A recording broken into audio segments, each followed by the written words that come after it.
How sweet it is. We have had 9 straight weeks of perfect weather for high school football. Next week, the regular season comes to an end. Can we make it 10 in a row, Jerry Martz? Hello, everyone. I'm Dom Tiberi.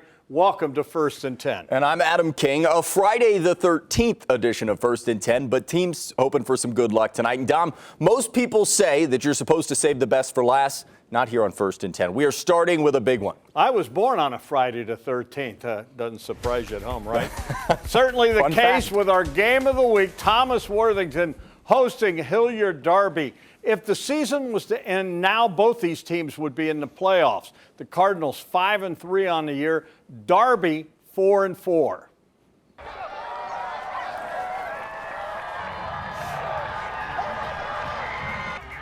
Picked this one up in the first quarter, no score. Derby jumping out. Jackson Hoffman, he breaks free, and watch this.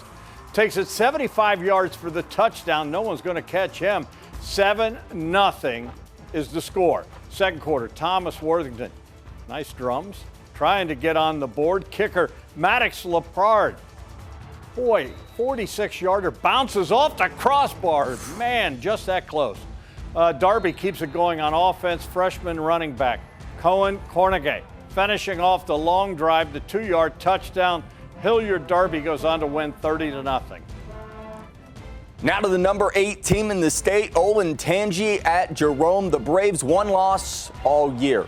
First drive of the game, and it's Jackson Wiley looking like the road runner getting past the defense here. They score, and you know what they do when they score, Dom? They throw glitter up in the air. I thought it went beep, beep. And it goes, that's good, well done. Now Kyle White, he throws into double coverage, but not much worry on his face because Zach Thomas making catches like this. The Celtics tie it up, but Olentangy, it's a little unfair, Dom. They have Rob Gronkowski on their team. Gaden Grover, he's headed to UC next year, and GG says good game to Jerome. Olentangy keeps it rolling. They win 35-20. Our game of the week was a great one, but this matchup between Bloom Carroll and Hamilton Township could make a case to be one of the best of the year. A combined 16 games played between these two teams, just one loss this season.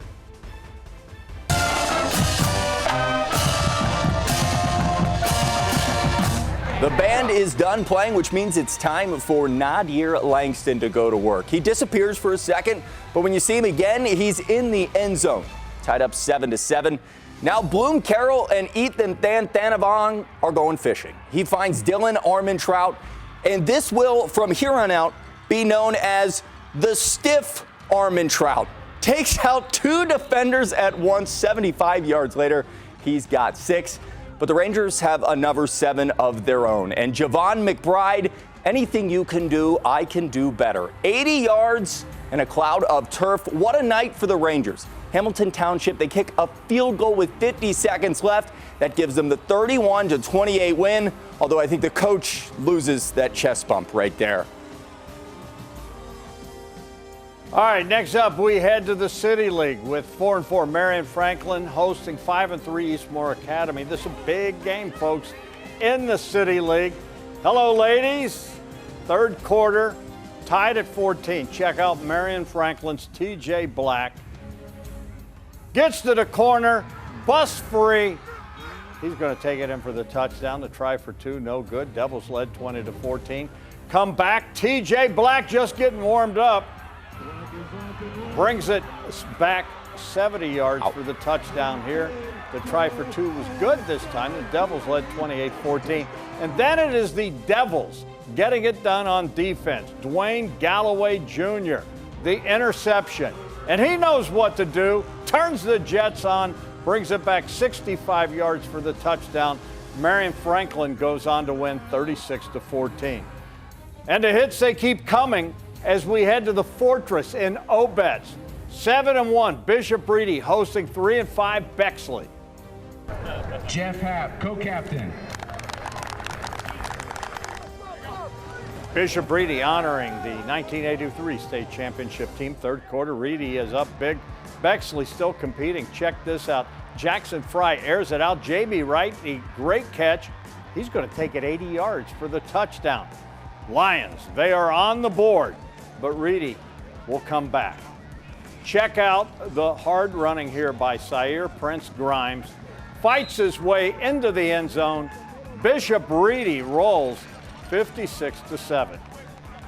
Now undefeated Hilliard Bradley at Olentangy Orange, and this is the look of a very happy student section. Going to be a lot happier after this. The ball goes over Bradley's head, and that is where Grant Windler finds a gift. Touchdown Olentangy, and the band celebrates by playing the drums on their head. What other way would you celebrate? Bradley defense, they want some highlights of their own. Andrew Miller grabs the interception, and then the Jags, they go to work. Braden Fleehardy finds Preston Wolf here on the play action. And you know what's better than one interception in a game? Well, for Andrew Miller tonight, it was 2 interceptions. This is his second, and the Jags get their 9th win of the year, 28-7 over Olentangy Orange. All right, that is 6 games down for 1st and 10, but Adam, we are far from done. Yeah, when we come back, we've got 4 more games for you, including one team trying to stay perfect on the season. That's next.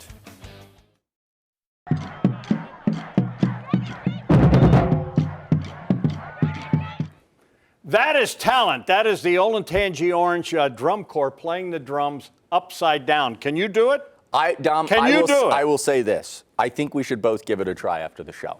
I would love to see you give it a try. Whatever, yeah. I can't play the drum standing up, so. No, but we have more highlights to get to, although it's hard to top that, Dom. Yes, and we get back into it as we head to Pickerington North. The Panthers hosting the Eagles of New Albany. Pick North looks to be the real deal this year, folks, putting their perfect 8-0 record on the line, hosting the 3-5 Eagles.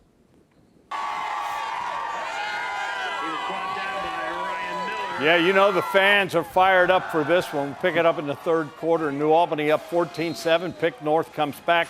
Logan O'Connell to Derek Ross Jr. for the touchdown. The extra point no good. Eagles led 14-13. Pick North, though, keeps it going. Still in the 3rd, Landon O'Connell to A.J. Miller for the touchdown. Try for 2, good. Panthers led 21-14. New Albany would add a field goal in the 4th quarter as Logan Clapier splits the upright, but that's as close as they get. Pick North goes on to win 21-17. The Panthers are now 9-0 on the year. Next up, back to the City League. The Sixers of Independence hosting the Cowboys of West. We'll pick this one up in the 1st quarter, and Independence is going to jump out. They go through the banner, and look at this. Breaks free, and he's gone. 20 yards for the touchdown. Try for 2 was good, and the Sixers led 8-0.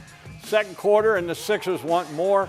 Roger Magnus takes off running, but loses the ball into the end zone, but no worries. His teammate Omega Waller there to recover the touchdown. Try for 2, no good. Sixers led 14-0. Now on the ensuing kickoff, West Jameer Johnson picks the ball up, and watch this. Brings it back 90 yards for the touchdown. Independence wins 48-6. I can promise you this. If you go see a Harvest Prep football game, you're going to see a lot of scoring. The Warriors averaging 35 points a game this year. That's one of the reasons they're one of the best teams in the state. You've got to break some banners to hang a banner. Harvest Prep, they waited all of a minute to find the end zone for the first time today. Chris Brown, look at him now. Bobbles it, but makes it look easy. Harvest Prep up 6-0. And why throw the football when you can just so easily walk over to the end zone and just reach across the line of scrimmage? That is Ernest Pierce for the score. Harvest Prep up 2 touchdowns, but Licking Heights and Jalen Fillmore liked what they just saw from Pierce, and they'll borrow that play themselves. The QB touchdown, this game close for a while, but in the end, it's Harvest Prep continuing to win, this time 34-18. Now to Dublin Kaufman hosting Upper Arlington, and we go inside the huddle for this one. Obviously, very happy there. 3 touchdowns for Upper Arlington, and then the Kaufman defense showed up. The offense, though, not so much for the Shamrocks tonight. A field goal at the end of the first half, the last score of the game. This Upper Arlington team, I'll tell you this, they're going to give somebody a problem in the playoffs. They got the job done tonight, 21-3. And then there was one, Dom. Nearly 3 months of football, hundreds of games, and now we're just down to one final week of the regular season. Yeah, we have to take a break, but when we come back, our favorite part of the show, we will unveil our top plays from Week 9. First and 10, we'll be right back.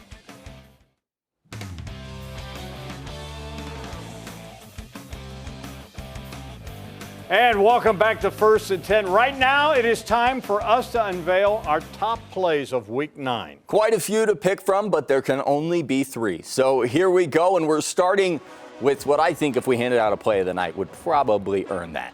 Dylan Armentrout, or as it will forever be called, Stiff Armentrout. The man takes out 2 defenders with 1 stiff arm there, Dom, and he's rewarded with a touchdown. That's pretty good. How about this play from Hilliard Darby's Jackson Hoffman breaks free, 75 yards for the touchdown as the Panthers go on to beat Thomas Worthington for an 8th straight time. And then we finish with this. Doesn't matter if there's double coverage if you can jump up and make a play like Zach Thomas. What a catch for Dublin Kaufman, but it is Olentangy continuing their dominant season.